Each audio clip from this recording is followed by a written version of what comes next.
নমস্কার, আমি জ্যোতিষ সম্রাট বিনয় শাস্ত্রী। আশা করি ঈশ্বরের কৃপায় আপনারা ভালোই আছেন। আজকে আমার ভিডিওর আলোচ্য বিষয় ধনু রাশি বা লগ্নের জাতক জাতিকাদের আগামী জানুয়ারি 2026 কেমন যাবে। এই 2026-এর জানুয়ারি মাসের 1 তারিখের গ্রহ সন্নিবেশ হচ্ছে লগ্ন বা রাশিতে রবি, মঙ্গল, শুক্র এবং বুধ।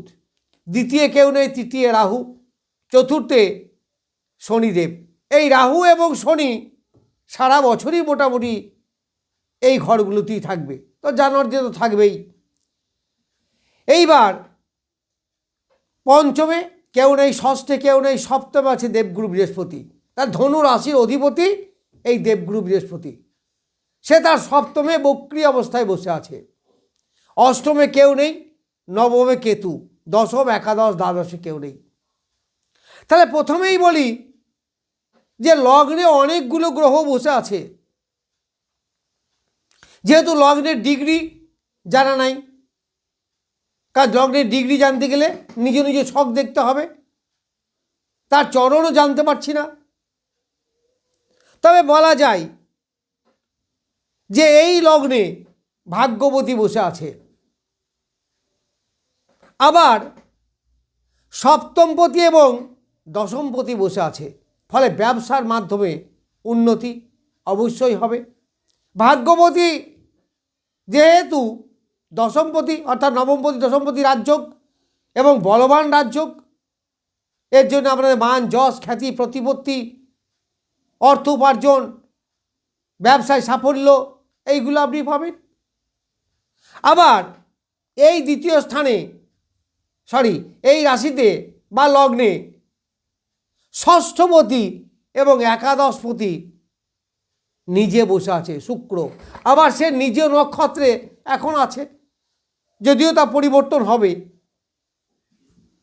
যার ফলে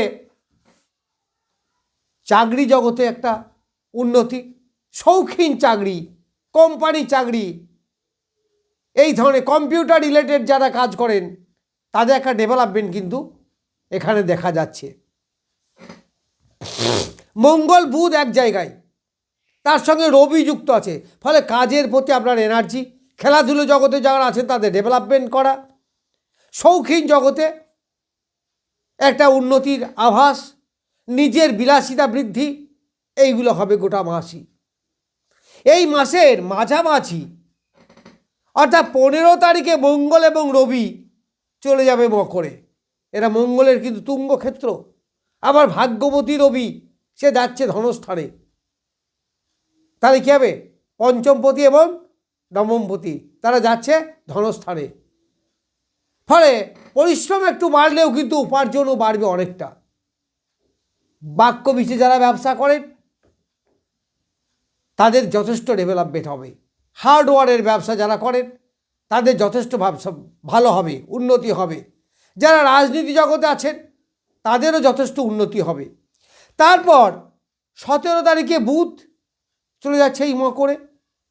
তাহলে বুধ আমি বলেছি এই রাশি বা লগ্ন সাপেক্ষে দশমপতি এবং সপ্তমপতি, তাহলে ব্যবসাকে ইন্ডিকেট করে, কর্মকে ইন্ডিকেট করে, ফলে কর্মক্ষেত্রে একটা প্রভূত উন্নতি আপনারা এই হিসেবে দেখতে পাবেন। এই 12 তারিখে 12 জানুয়ারি শুক্র একাদশপতি এবং ষষ্ঠপতি সে চলে যাচ্ছে দ্বিতীয়। তার ষষ্ঠপতি একাদশপতি দ্বিতীয়, এটাও কিন্তু চাকরিকে ইন্ডিকেট করে। পরিশ্রমের বিনিময়ে অর্থ উপার্জন, সেটা সরকারি হোক বেসরকারি হোক, যেভাবেই হোক না কেন, আপনার কর্মের মাধ্যমে, অর্থাৎ কর্মের মাধ্যমে বলতে ব্যবসাটাও তো কর্ম, পরের আন্ডারে কাজ করে আপনার প্রচুর পরিমাণে অর্থ উপার্জন হিসেবে দেখতে পাওয়া যাবে। আবার মঙ্গল সারা মাসই তুঙ্গ অবস্থায় থাকবে, শেষের দিকে নিজ নক্ষত্রে যাবে। তাই মঙ্গল আপনাকে দারুণভাবে ফল দেবে। মঙ্গল এই রাশি বা লগ্ন সাপেক্ষে পঞ্চমপতি, ফলে জীবনের একটা প্রকাশ, জীবনের একটা ডেভেলপমেন্ট, কর্মের একটা উন্নতি, এনার্জি বৃদ্ধি, ইমিউনিটি পাওয়ার বৃদ্ধি, রোগ মুক্তি, গান বাজনা জগতে যারা আছেন তাদের ডেভেলপমেন্ট করা, এইগুলো পাওয়া যাবে। আবার এই 12 তারিখের পর থেকে, 12 তারিখ বা 15 তারিখের পর থেকে প্রেম প্রীতির ব্যাপারে কিন্তু যথেষ্ট একটা উন্নতি জায়গা দেখা যাবে, প্রেমে এনার্জি বৃদ্ধি। আবার লাভ অ্যাফেয়ার্সের দিয়ে যারা মানে বিবাহ করতে চান তাদের একটা দারুণ বিয়ের যোগ আসবে এই সময়ে, এবং সেই বিয়ে বেশ শান্তিপূর্ণ হবে এবং তাদের ভবিষ্যৎ জীবনও বেশ ভালো হবে বলে আমি মনে করি। তৃতীয় আছে রাহু। তা তৃতীয় রাহু একে যে উপজয় স্থান বলা হয়, তৃতীয় ষষ্ঠ একাদশ, এখানে অশুভ গ্রহরাই মোটামুটি ভালো ফল দেয়। ফলে রাহু 24 নক্ষত্রে আছে, গোটা মাসে এই নক্ষত্রে থাকবে। ফলে রাহু বেশ ভালো ফল দেবে। কমিউনিকেশন, তবে যারা এয়ার ব্যবসা অর্থাৎ টেলিফোনের ব্যবসা, যারা বিদেশে ব্যবসা করেন বা কোনো কারণে বিদেশে যাওয়া, তাদের কিন্তু বেশ ডেভেলপ হবে। যারা মাধ্যমিক পরীক্ষা দেবেন তাদের কিন্তু একটু সতর্কতা থাকা উচিত, কারণ এই সে মনে একটা চঞ্চলতা আসতে পারে, মন ডাইভার্ট হয়ে যাওয়া আসতে পারে। অবশ্য আপনার ছকে রাহুর অবস্থা কেমন সেটা কিন্তু জানা দরকার আছে। রাহু যদি বেশ ভালো অবস্থায় থাকে তাহলে ওই চঞ্চলতা আসবে না, না হলে কিন্তু আসতে পারে। সেটা আপনি আপনার নিকটবর্তী কোনো জ্যোতিষকে দেখিয়ে নেবেন। জ্যোতিষের কাছে যাবেন, আমি বলছি যাবেন, যাওয়ার প্রয়োজন আছে। আর জ্যোতিষের কাছে গেলেই যে কবচ তাবিজ পড়তে হবে, জ্যোতিষের কাছে গেলেই যে মানে আংটি পড়তে হবে, এর তো মানে নেই।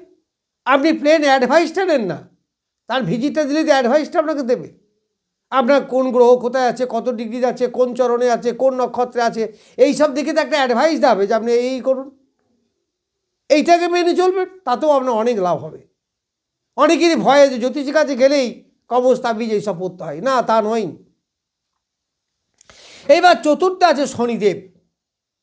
যারা গৃহের বাইরে আছেন, দূরে আছেন, জন্মভূমি থেকে দূরে আছেন, তাদের কিন্তু ভালো, তাদের ঘর বাড়ি হওয়ার যোগ আছে, কোনো জমি জায়গা কিনতে পারেন। তবে গৃহ সংসারে একটু খুঁটিনাটি মতপার্থক্য, দাম্পত্য একটু সমস্যা কখনো কখনো কিন্তু দেখা দিতেও পারে। মাতৃদেবীর শরীরে একটু ডিস্টার্ব, এইগুলো হতে পারে। এবার পঞ্চমপতি দ্বিতীয় বসে আছে, আমি আগেই বলেছি। যারা স্টুডেন্ট তাদের পড়াশুনোয় একটু চঞ্চলতা হবে ঠিকই,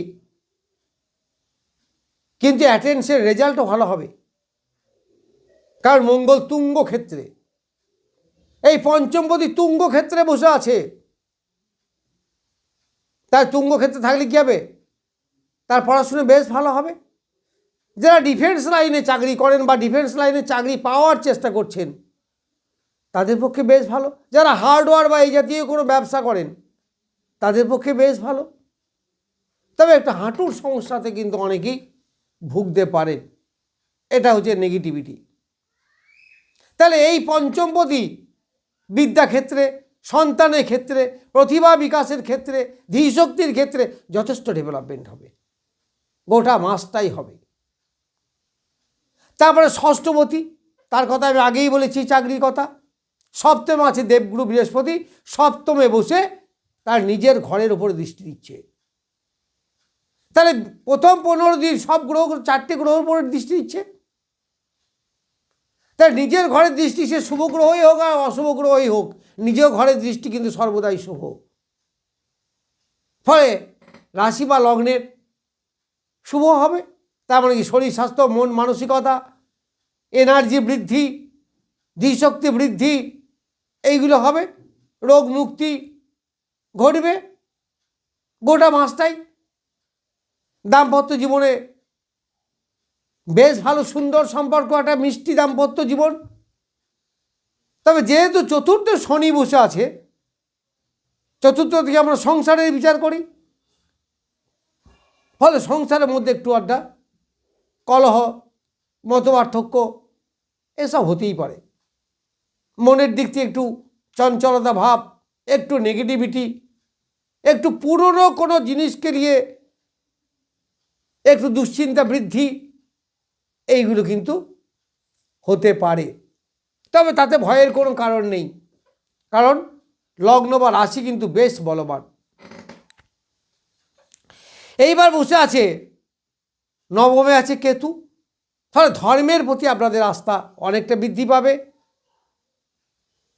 ধর্মের দিকে আপনাদের মন যাবে, পূজা পার্বণ ইত্যাদি করতে আপনাদের ইচ্ছা করবে,